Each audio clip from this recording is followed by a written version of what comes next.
Hi, I'm Susan Shaner with Sage Leadership Strategies, and I'm your host today of Community Forum. And I have the great pleasure to have with me the Reverend Barbara Fust, who is the minister of the Unitarian Universalist Congregation of Danbury, and Ben Roberts, who is the president of the board. Welcome. Hi, Susan. Hi. Great to have you. So the first thing I want to ask you, share with our audience, what is Unitarian Universalism? Well, Unitarian Universalism is a movement of religious people that really calls us to live our values in the world. So we agree to disagree about the things we can't know about our spirituality or what happens to us after we die.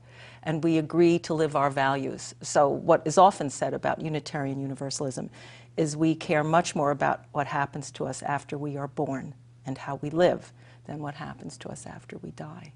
So really focused on the here and now. And living your values in the world, and calling us to live those values in the world, and encouraging us to be as courageous in the world as we can be, and to live out what our conscience demands of us. Because it's really a merger of Unitarianism and Universalism. Yes, right? And those are movements that began many, many years ago at the origins of Christianity. Unitarianism would be there's one God, that there is no Trinity. And that Universalism was originally the idea that if there is a God, this God loves everyone. And everyone has universal salvation. How we've translated it for our age is what we call the inherent worth and dignity of every person. And that's a very, very powerful concept. Because if you affirm the inherent worth and dignity of every person, that really calls you to support and encourage everyone's creative potential in the world. So Universalists in America were the very early abolitionists. They were the first denomination to ordain a woman in 1865 and embrace world religions. So we preach tolerance, we embrace difference, and we call people to affirm each other's full humanity. And weren't some of our founding fathers either Unitarian or Universalists? Yes, yes. Jefferson believed that every man in America would be a Unitarian by the end of the 19th century. I don't think he was accurate, but... No, he wasn't. No, he wasn't. You know what's interesting? My father-in-law always calls it the non-religion religion. Why, why do you think he Well, calls some that? people do think that because we draw from many world sources now. We don't say that there is only one tradition that has the truth, but that wisdom can be gleaned from world religions. And that the Golden Rule, for instance, is shared by all the great faiths. And that human beings, when we pay attention to the wisdom in the world, we'll find our common shared values, and that there is much more that unites us than divides us. Yeah. And if we're willing to see that, wouldn't the world be a better place? Yeah. Yeah, we need a lot of that now. We really do. With We everything really that's do. going on. It's so easy to focus on our differences rather than to come together and see what unites us, people of different faiths, different classes, different religions, different races. Now, I'm curious, because I know neither of you were raised Unitarian Universalists. So can you just, so Ben, maybe you could start and then Barbara will come to you. How did you come to UUism? Yeah, I was brought up very Reformed Jewish, so Judaism for us was more of a heritage than it was a doctrine, a set of beliefs, and I drifted away from that after, in my mid-teens, a couple years after being bar mitzvahed. My wife was raised pretty strict Catholic, actually, but also moved away from that in her case in her 20s. And this is a second marriage for both of us, so we married in our 40s, and it was Kim, my wife, who actually suggested that we join the UU Church. She had grown up in Reading, which is where the congregation used to be, and so she was very familiar with it. Some good friends of ours were married at the old congregation at the barn, and I'd been to some services too. We were familiar with it, but it's interesting. It's not like we were really searching. It just, there was some kind of a draw, but it was hard to describe. We wanted community. We wanted spirituality. We didn't want religion. We certainly didn't want anybody telling us what we were supposed to believe. We didn't want a lot of heavy God-related stuff. Not that I'm uncomfortable with the word, but on most days I'd probably call myself an atheist. And this is a religion that welcomes atheists.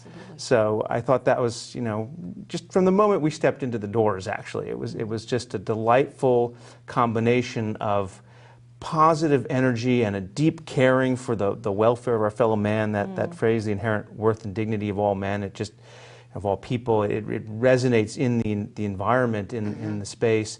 A beautiful fellowship hall where the services were held, so this just wonderful combination of atmosphere, and then the intellectual inquiry as well.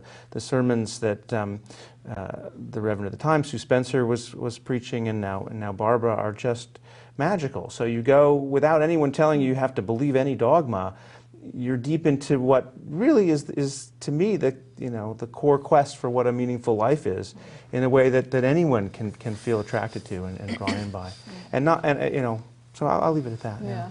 No, I love it when I hear that reflected back. So how did you come to it? Well, my husband was divorced, and we came from two different faith backgrounds, and they were the only people who would marry us.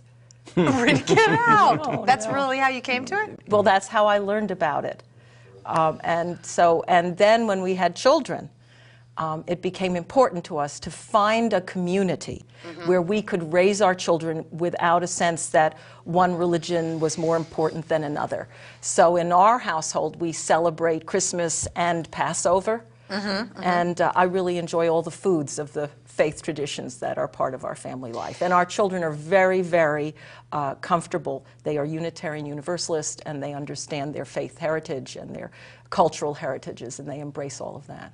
So you really came to it just finding... As an adult. And trying to find somebody to marry you. Yes. But you really... you went deep into it. Obviously, you're the minister. Well, eventually we did.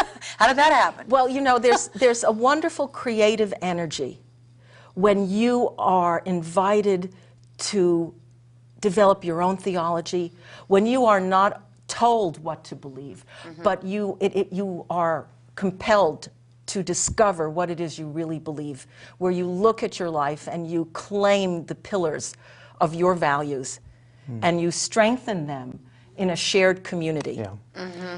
And when we participate in that creativity, I feel that we're co-creators of bringing something good into the world, and that we are the hands of the divine at work in the world. So did you just wake up one day saying, I want to be a minister, or was it this very gradual getting more and more involved in the community? No one wakes up just that way. I do tell people, if you can avoid it, do so. Oh, no. No, and and I think that's a very important quality to have, because people can be caught up in their own righteousness. And when I'm in the pulpit, I always stand with the people I serve. I'm on that same journey with them. I forget who said that you really can't lead people out unless you are traveling in the same direction as they are. And so that is what brings me to life, is to facilitate that religious experience in a worship service that brings others to life. It's part of what's so welcoming, is that relationship with the minister that feels so comfortable. That's not a hierarchy. It's really that you're there to anchor and support the community, and help people discern. What brings you most to life. I preach wholeness. It's a fragmented world. We are all struggling in our lives together. And when we find where we can unite for something greater than ourselves, when we learn that we are not alone in the world, when we're facing tragedy, that there are others who will reach out and help us, when we help others and we learn those inner strengths that we have, when we share that with our children and let them know they can make a difference in the world at any age, it's very powerful. So let me ask you this. I've heard your sermons. You are a gifted speaker, and how I describe nice it, of you. You are. Yes, she is. Right, Ben? When you, she's not going to say No it, but doubt. we'll say it for you. So, but you also have a sense of poetry and artistry in how you weave your sermons together. And so where do you get your sources of inspiration, and how do you keep your sermon writing fresh? It's the shared life of the community. It's when I have the privilege to learn what matters to someone, what matters to them deeply. It's a window into human nature that's quite humbling. And when I get to witness to someone's deep connecting, you know, when they face that human dilemma, or when they connect to something that with their family or a parent or a child or a friend, I am always privileged to sit there and I think something holy. I know something holy is taking place, and that feeds me. And I want to then hold it up to the community and let you appreciate just how important life is. And then out of that quality of gratitude, what could be better? You know? So let's talk a little bit about the community. Ben, you said you mentioned community as well. Barbara, you just mentioned community. So Ben, you came to UUCD for certain reasons, but talk a little bit about the community that's in this particular UU congregation and why you stay, and you've become very active. You're president of the board.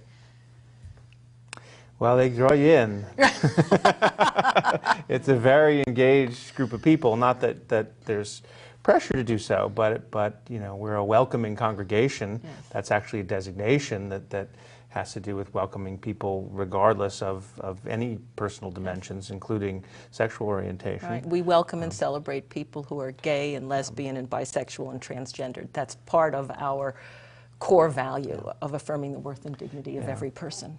But the welcoming quality is just, it's woven into things, and so immediately, actually there was a sermon early on that was about sustainable agriculture, and people were asking questions afterwards that showed that, and this is something I've been passionate about for many years, and people were interested and didn't know about some of the things that were going on, and that so I sort of stepped in to that role, and as soon as I took one step, you know, everybody was there supporting me and so appreciative of what I had done that one led to another. Right. CSA, Ben brought the CSA. Yeah, we have a community-supported agriculture where local organic farm brings vegetables every weekend in the summer to us, and small thing. But anyway, and the environmental issues are very important in this community. But you know, but so back to the community, it's a combination of I think.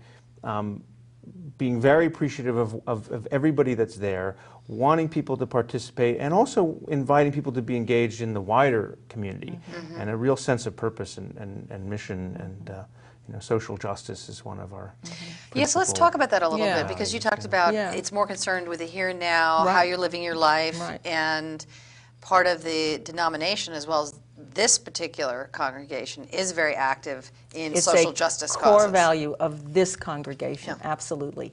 And one of our 18th century ministers said, if you can't reduce a religion to practice, have none of it. So exactly, it's less about beliefs, because we all have our beliefs, than about how you live your life.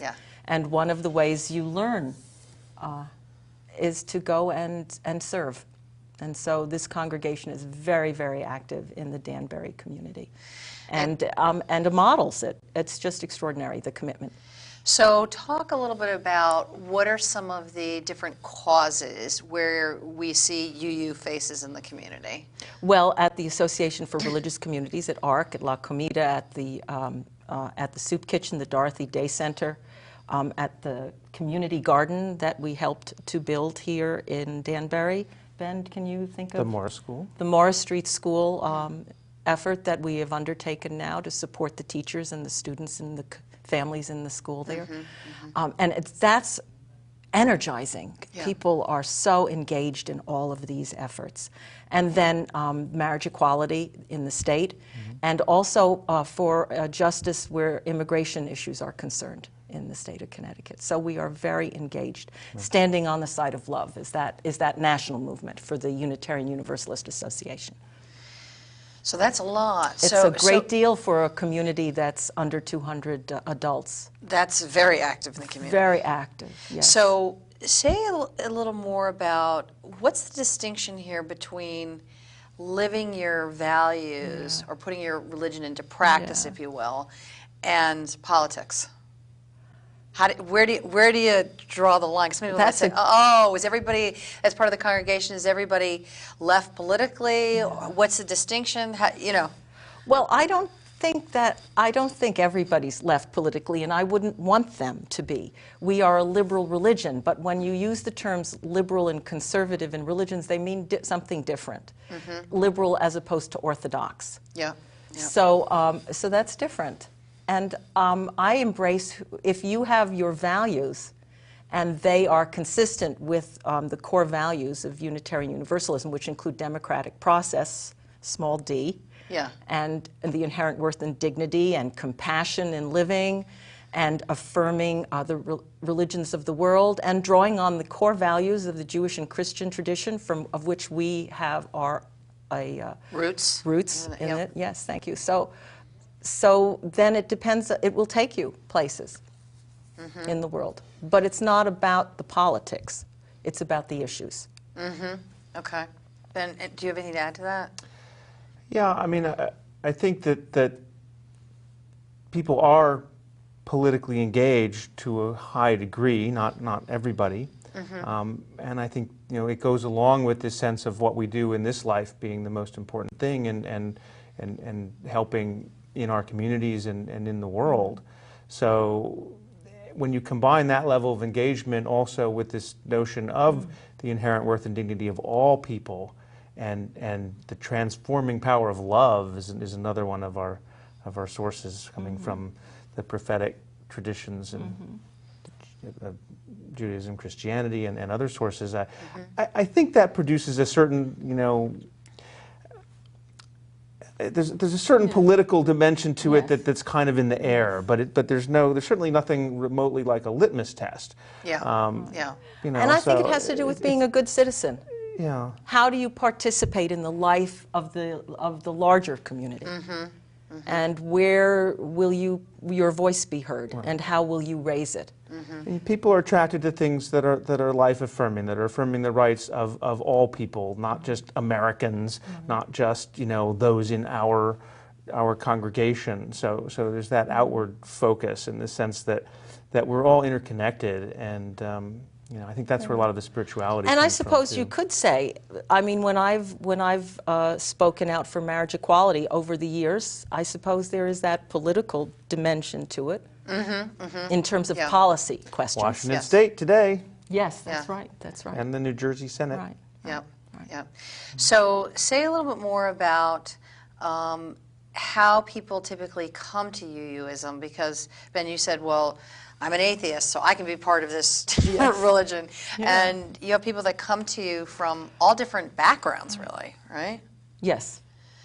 So the only sort of qualification is you need to say, I support the values of the church. Like, they're in alignment with my values.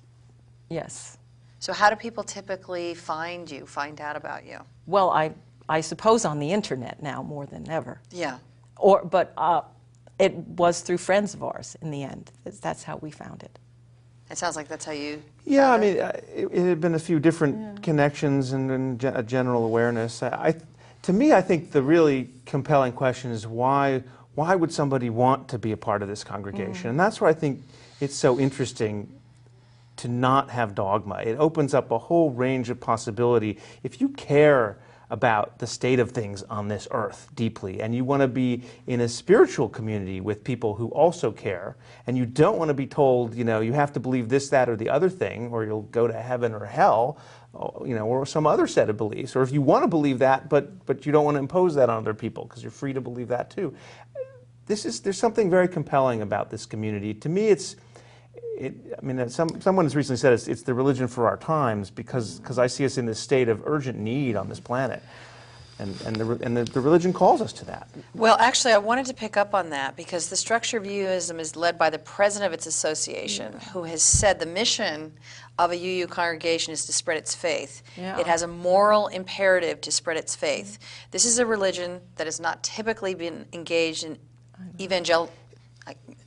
evangelizing, I can't say that word. That's right. But comment, please, on the current efforts to spread the faith and the need today. I think people are more isolated than they've ever been.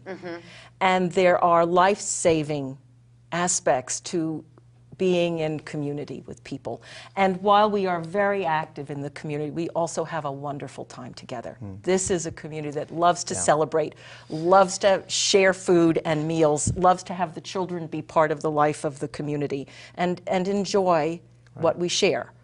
So, but to get to your question in particular, people, I think this is a life-saving faith. I know that from our religious education programs and our human sexuality programs that we offer to our young people. I know it's terribly important that they hear a message that they are valued and that they are worthy and they are lovable and capable human beings just the way they are. Yeah. And it's not a message that gets out in the world very often. It's a very punitive world out there, Right. particularly for young people. Well, and for those of us that are, care deeply about changing that dimension, that want a world based on restoration rather than retribution, I think there's a nourishment that you get from this community. We need a place to come and recharge ourselves, to get hope, to feel connected with others, to know that we're not alone in our sense that in many ways things are going wrong and we're outraged, and we want to know that that we're part of a larger movement, a global awakening to how we need to transform on this planet in so many ways. And you can't, if you don't have a community that supports you in that, I think it's so hard. To make those connections, I often say that a congregation, or that this congregation is a place of sanctuary and resistance, so that you can come and be renewed and restored and have your capacity to persist even if you're feeling discouraged in life. So sanctuary and resistance. What's sanctuary and resistance. What's the resistance part? To some of the cultural norms that we live with now, that the consumerism, the degradation of the earth. How are we going to live on this world more lightly so that we can sustain it to the 7th generation? I mean, we really are squandering the inheritance of our children. And I, for one, weep when I think about the world my grandchildren may be inheriting. So when you say resistance, it's to come in, have a safe home community to come into. That's sanctuary. To get fortified. That's right. To go out there and resist the things that are not serving us out in the world. That are unhealthy for your spirit and your body and your mind. Absolutely. Absolutely. Ben, were you going to say something? Add something to that? No, I think that was. That's sorry. I'm weighing in my head how much to go into this resistance and global transformation stuff. That I know, because you look like you're poised to say something. I was like, what do you want to say? And we need both. Part of the minister's challenges, they say, we afflict the comfortable and comfort the afflicted. And I know that was a newspaperman. Is that the slogan? It's a journalist. The same thing, I guess. And the comfortable are often afflicted too. Yeah. Yes. Yeah. And how much, and also to let people know too that we will fail. Some days we will feel like we failed and we haven't done enough. And how do you live with that quality of what you hope the world can be like and what you can manage? Because there's that gap. And we human beings suffer in that place of our, what I call finitude. Because we aren't infinite and we can't do everything. And so Finitude, did you make that up? No. Div school.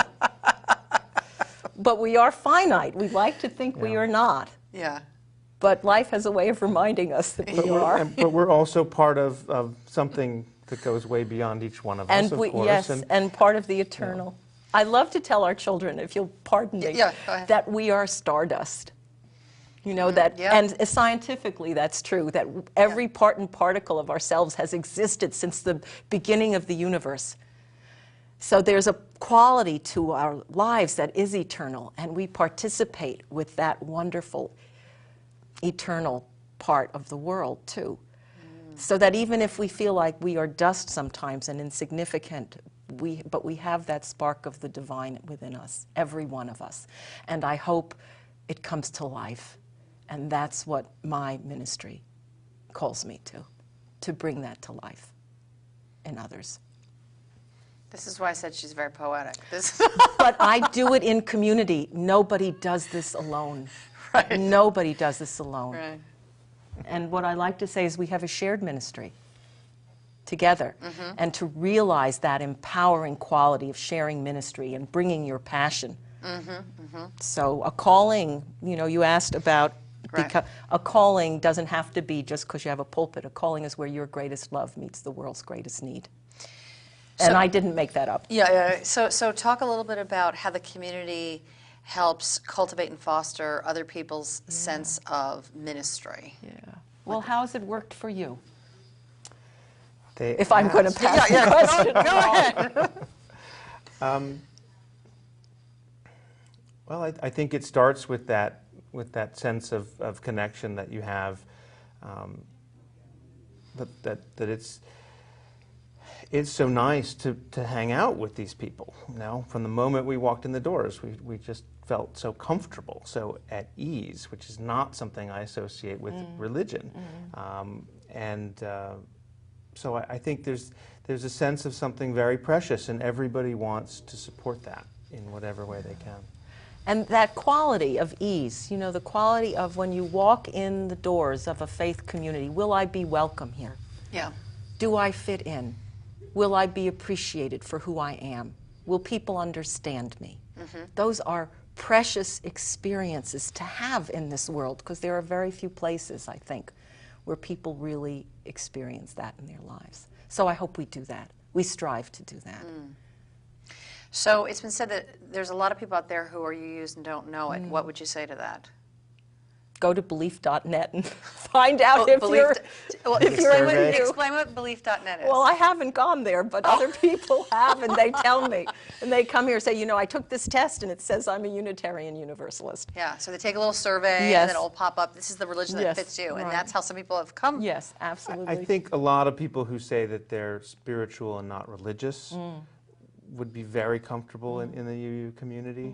And I think also people who feel that sense of activism and that deep caring for trying to heal a broken world, and the combination of those and two. we are at 24 Clapboard Ridge Road. In Danbury. So how else would people find you? What's the website or phone number? uudanbury.org. Right.